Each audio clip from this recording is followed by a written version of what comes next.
7주를 계수할지니 곡식의 낫을 대는 첫날부터 7주를 계수하여 내 하나님 여호와 앞에 7질 절을 지키되 내 하나님 여호와께서 내게 복을 주신 대로 내 힘을 헤아려 자원하는 예물을 드리고 너와 네 자녀와 노비와 내 성중에 거하는 레위인과 및 너희 중에 있는 객과 고아와 과부가 함께 내 하나님 여호와께서 그 이름을 두시려고 택하신 곳에서 내 하나님 여호와 앞에서 즐거워할지니라.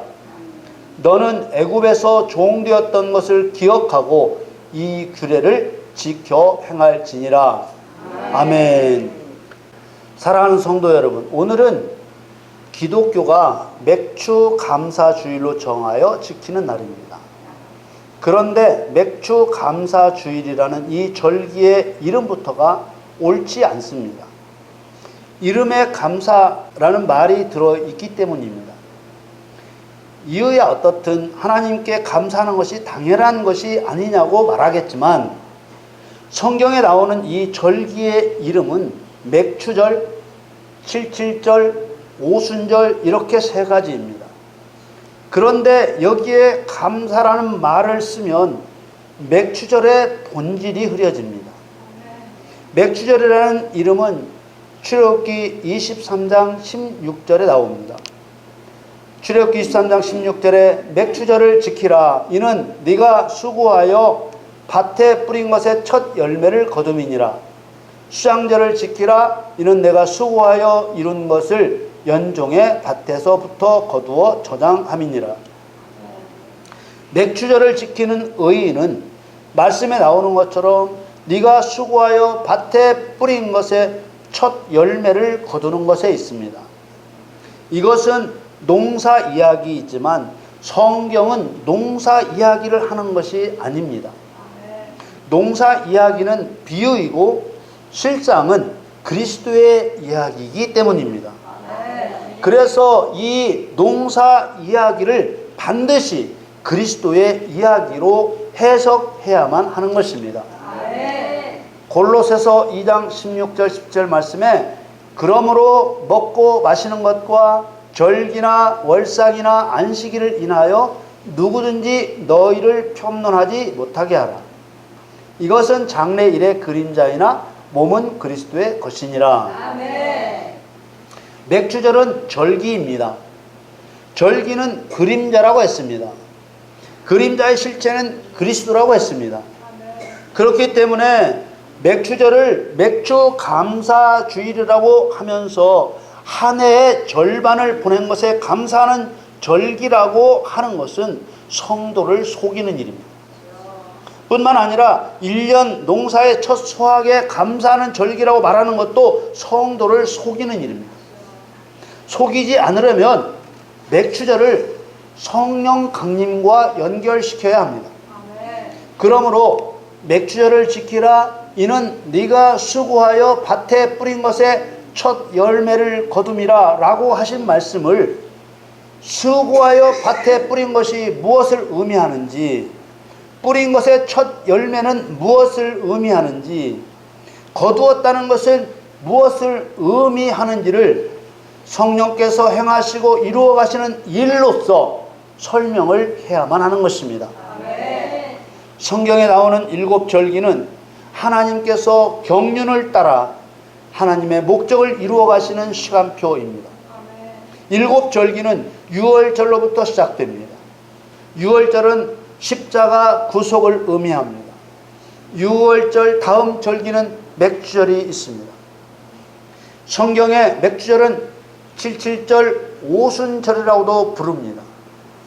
그리고 그날에 성령이 강림하셨기 때문에 성령 강림절이라고도 부르기도 합니다. 77절은 7이라는 숫자와 관련이 있습니다. 출애굽기 34장 22절에 77절 곧 맥주의 초실절을 지키고 가을에는 수장절을 지키라. 이 77절은 7째 날인 안식일과 관련이 있고 그 안식일을 7번 채워야 하는 기간에 관한 이름입니다. 레위기 23장 15절 말씀에 안식일 이튿날 곧 너희가 요제로 단을 가져온 날부터 세어서 7안식일의 수요를 채우고, 이렇게 말씀하셨습니다. 안식일 이튿날은 예수님께서 부활하신 날을 의미합니다. 그날부터 세어서 7안식일의 수요를 채우라고 말씀합니다. 부활한 날부터 7안식일 채우면 7날이 7번 지나갑니다.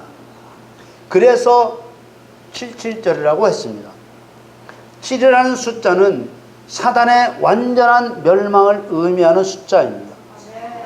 7을 사단의 멸망을 의미하는 숫자라고 하는 이유를 살펴보겠습니다.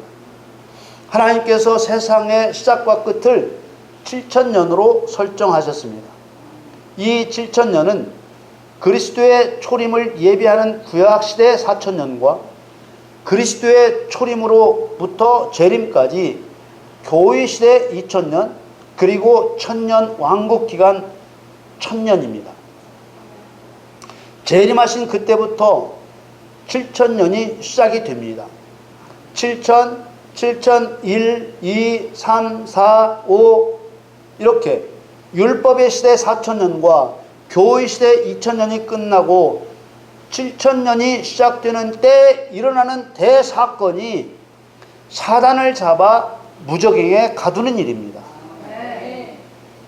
요한계시록 20장 1절에 3절 말씀에 또 내가 보매 천사가 무저갱 열쇠와 큰 쇠사슬을 그 손에 가지고 하늘로서 내려와서 용을 잡으니 곧 옛 뱀이요 마귀요 사단이라 잡아 1,000년 동안 결박하여 무저갱에 던져 잠그고 그 위에 인봉하여 1,000년이 차도록 다시는 만국을 미혹하지 못하게 하였다가 그 후에는 반드시 잠깐 놓이리라. 1,000년 후에 사단은 완전한 멸망을 위해 잠시 놓이지만 사실 7,000년이 시작되면서 사단은 끝장난 것입니다. 일곱째 날 안식일의 7도 그렇고 예수님 재림하시는 7,000년의 7도 그렇고 성경에서 7은 사단 심판과 멸망을 의미하는 숫자로 사용되고 있는 것입니다. 그래서 7에 7을 곱하는 7.7절은 사단을 심판하여 진멸하게 될 성도가 성령을 받는 절기의 이름으로 사용된 것입니다. 예수님 부활하신 지 50일째 되는 날 성령이 임하셨습니다. 그래서 또 붙여진 이름이 오순절입니다.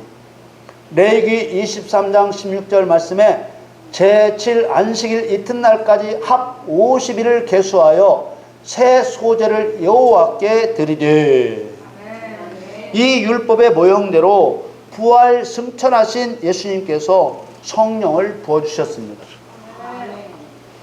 사도행전 2장 1절에서 4절 말씀에 오순절날이 이미 이르매 저희가 다 같이 한 곳에 모였더니 호련히 하늘로부터 급하고 강한 바람 같은 소리가 있어 저희 앉은 집에 가득하며 불의 혀같이 갈라지는 것이 저희에게 보여 각 사람 위에 임하여 있더니 저희가 다 성령의 충만함을 받고 성령이 말하게 하심을 따라 다른 방언으로 말하기를 시작하니라.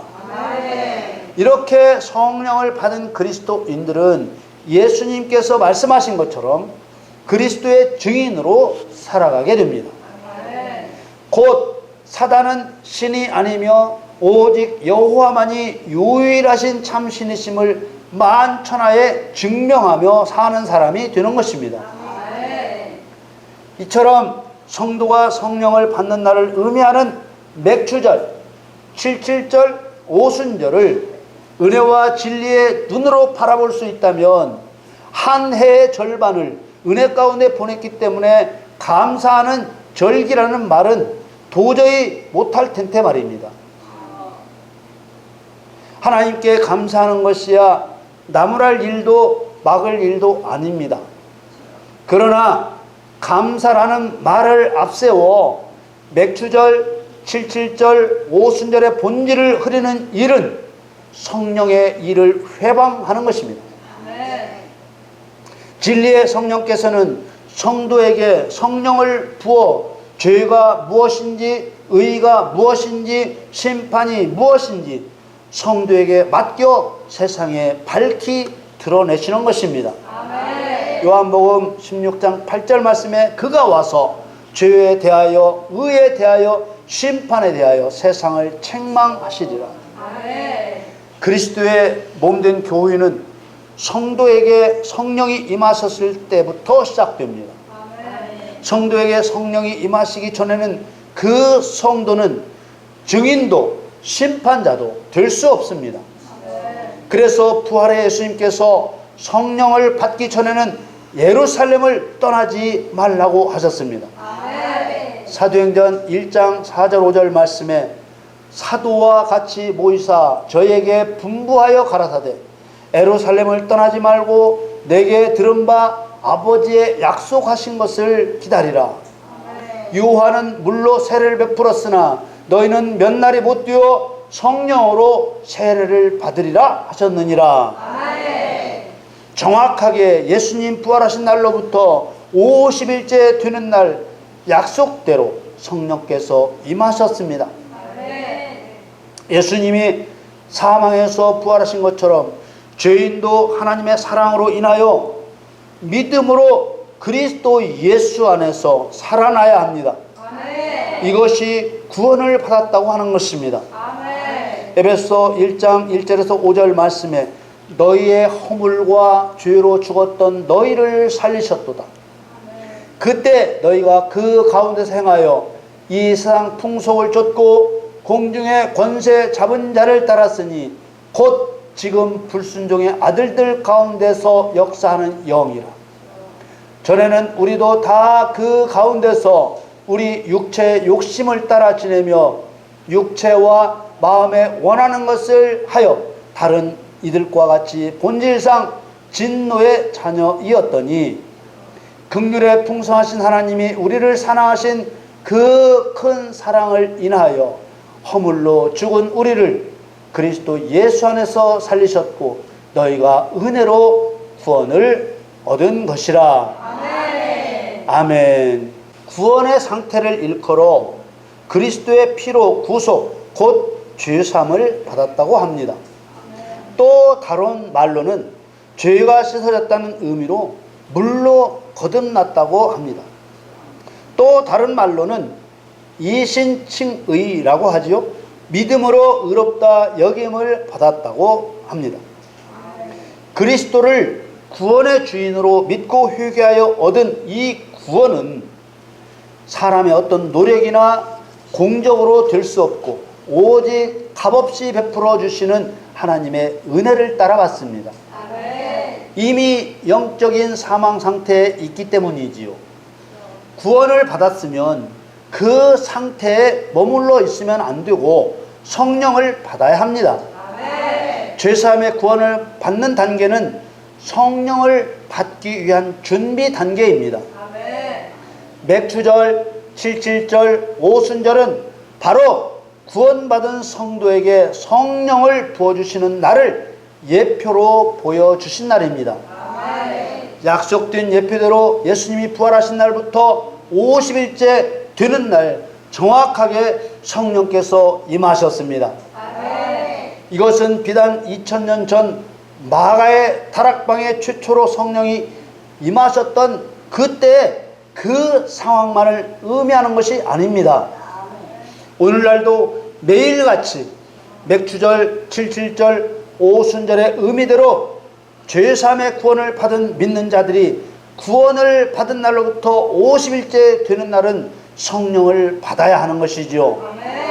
성령을 받아야만 진리를 알게 되고 권능을 받게 되어서 사단을 심판하고 죄인을 구원하는 증인의 사명을 감당할 수 있는 것입니다. 예수님께서는 부활하신 후 40일 동안 제자들에게 나타나셔서 그리스도의 부활을 믿게 하셨습니다. 요한복음 11장 25절 26절 말씀에 예수께서 가라사대 나는 부활이요 생명이니 나를 믿는 자는 죽어도 살겠고 무릇 살아서 나를 믿는 자는 영원히 죽지 아니하리니 이것을 네가 믿느냐. 죽은 자를 다시 살리셔서 영원한 생명을 주실 그리스도를 믿는 자는 죄로 말미암아 죽었어도 살아나게 되고, 살아나서도 그리스도를 믿는 자는 영원히 죽지 않는다는 말씀입니다. 또 바다에서 고기를 잡는 제자들에게 나타나셔서 생선을 불에 구워 제자들에게 주시며 모세의 율법과 구약성경에 기록된 모든 것이 이루어져야 한다고 말씀하셨습니다. 사단의 상징인 물고기를 불에 굽는 것은 사단 심판을 의미하는 것입니다. 그리고 성령을 받고 난 후에 그리스도인의 사명이 무엇인지 알아야만 하기에 그리스도인의 사명이 무엇인지 말씀하셨습니다. 흔히 지상 명령이라고 부르는 마태복음에 기록된 명령입니다. 마태복음 28장 19절 20절 말씀에 그러므로 너희는 가서 모든 족속으로 제자를 삼아 아버지와 아들과 성령의 이름으로 세례를 주고 내가 너희에게 분부한 모든 것을 가르쳐 지키게 하라. 볼지어다 내가 세상 끝날까지 너희와 항상 함께 있으리라 하시니라. 또 마가복음 16장 15절에는 또 가라사대 너희는 온 천하에 다니며 만민에게 복음을 전파하라. 이렇게 말씀하셨습니다. 또 누가복음에는 누가복음 24장 46절에 또 이르시되 이같이 그리스도가 고난을 받고 제3일에 죽은 자 가운데서 살아날 것과 또 그의 이름으로 죄사함을 얻게 하는 회개가 예루살렘으로부터 시작하여 모든 족속에게 전파될 것이 기록되었으니 너희는 이 모든 일의 증인이라.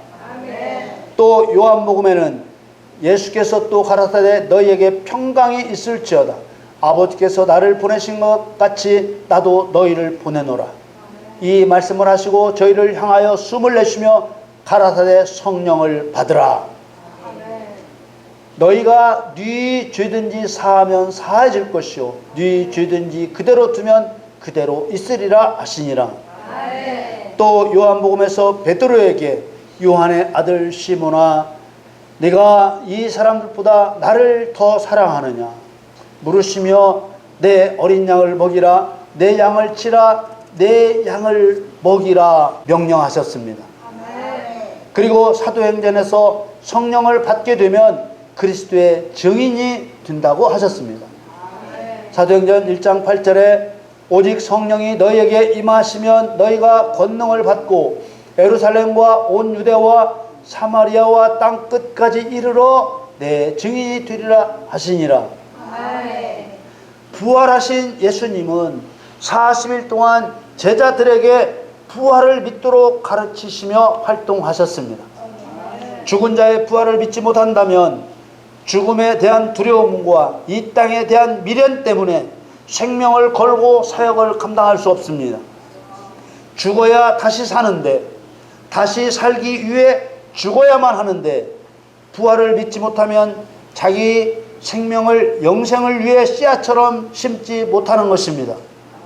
그래서 부활의 주님은 자신의 부활을 제자들에게 증거하셨습니다. 성령을 받았을 때 부활을 믿고 썩을 것을 심고 욕된 것으로 심고 약한 것으로 심고 육의 몸으로 심어야 하기 때문에 부활의 주님은 40일 동안 자신의 부활을 제자들에게 증거하신 것입니다. 부활을 확신한 바울은 생명을 걸고 복음을 증거할 수 있었습니다.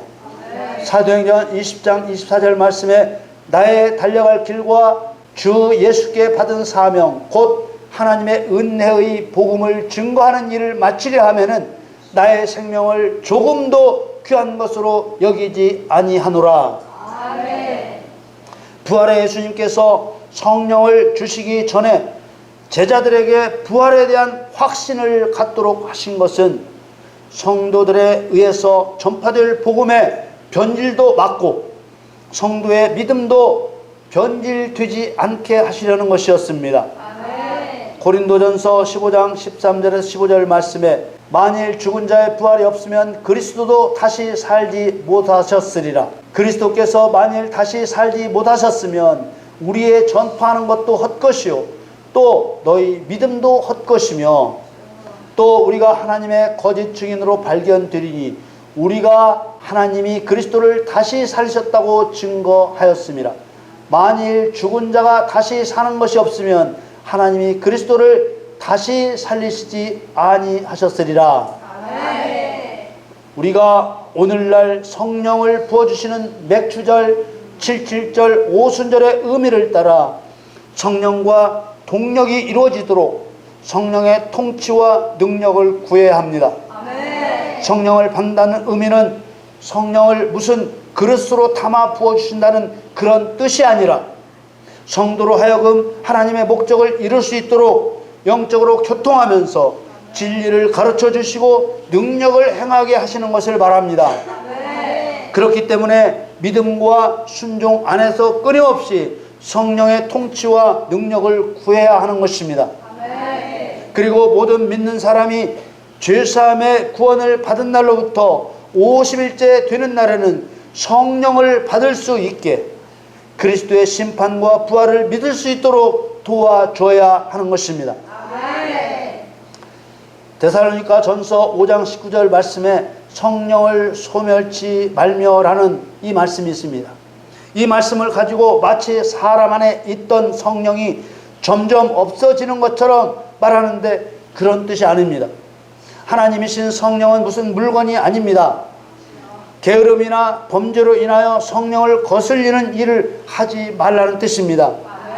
그럴 때 성령께서 점점 멀리 하시고 결국 돌이키지 않으면 떠나버리시기 때문입니다.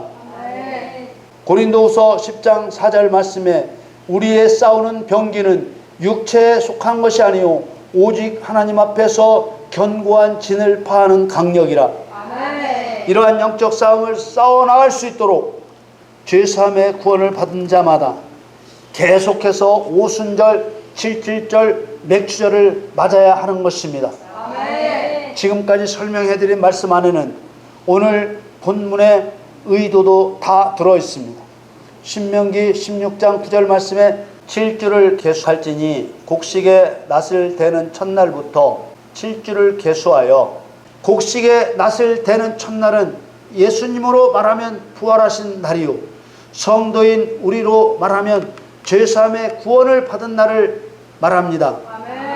성경대로 하면 49일 가운데 40일은 그리스도의 부활과 심판을 믿을 수 있게 했고 50일째 되는 날까지 열흘은 기도에 전념하게 했다는 뜻입니다. 그리고 신명기 16장 10절 말씀에 내 하나님 여호와 앞에 77절을 지키되 내 하나님 여호와께서 내게 복을 주신 대로 내 힘을 헤아려 자원하는 예물을 드리고. 여기서 말하는 복이 무엇인지 알아야 합니다. 성경이 말하는 복의 실체는 사단을 정복하고 다스리는 능력입니다. 그리고 신명기 16장 11절 말씀에 너와 네 자녀와 노비와 네 성중에 거하는 레위인과 및 너희 중에 있는 객과 고아와 과부가 함께 네 하나님 여호와께서 그 이름을 두시려고 택하신 곳에서 네 하나님 여호와 앞에서 즐거워할지니라. 여호와께서 여호와의 이름을 두시려고 택하신 곳은 성전입니다. 구약시대의 성전은 모형인 건물이었지만 교회 시대의 성전은 곧 성도들 자체입니다. 하나님 앞에서 연약한 자들이 구원을 받습니다. 자녀와 노비와 객과 고아와 과부는 연약한 자들입니다. 하나님 앞에서는 자만을 버리고 연약한 자가 되어야 한다는 뜻입니다. 그런데 레위인은 누구입니까? 제사장을 비롯한 성전에서 성전을 관리하거나 제사를 돕는 일을 맡긴 레위 자손들입니다. 짐승을 죽여 제사를 드리던 이들은 신약시대의 실상으로 말하면 사단을 멸하는 데 서로 합심하고 협력해야 하는 그리스도인들입니다. 모든 그리스도인이 아닙니다. 사람에게서 짐승의 실상인 귀신을 쫓아내 성전인 하나님의 나라가 되게 하는 일이 성도의 일인 것을 깨닫고 서로 협력하여 행하는 성도를 말하는 것입니다. 이것을 모르는 성도라면 당연히 함께 즐거워해야 할 사람도 아닙니다. 신명기 16장 10절 말씀에 너는 애굽에서 종되었던 것을 기억하고 이 규례를 지켜 행할지니라. 아멘. 여러분, 이스라엘 백성들이 400년 동안 억압과 핍박을 가했던 애굽을 어떻게 생각할까요? 억울하기 짝이 없고 몸서리를 칠 것입니다. 성도가 죽이고 멸망시키려는 사단의 억압과 핍박을 깨닫지 못하고 귀신의 실상을 알지 못한다면 이들에게는 성령을 부어주실 수가 없습니다. 이런 사람은 사단으로부터 마음을 돌이켰다는 그 회심과 죄를 깨닫고 뉘우쳤다는 회개가 진실일 수 없기 때문입니다. 그러므로 애굽에서 종되었던 것을 기억하며 규례를 지켜 행하라고 하는 것은 원수 사단에게 몸서리치는 분노를 가지고 행해야 한다는 뜻입니다. 아멘. 사랑하는 성도 여러분, 이미 우리는 그리스도를 구주로 믿는다고 고백했기에 더욱 성령을 간구해야 합니다. 아멘. 그리고 사단의 종으로 살았던 지난날을 기억하며 싸워 이겨야 합니다. 아멘. 여러분 모두 성령과 권능을 주신 하나님께 감사하며 대적을 이기는 능력의 삶이 되기를 우리 주 예수 그리스도의 이름으로 간절히 축원합니다.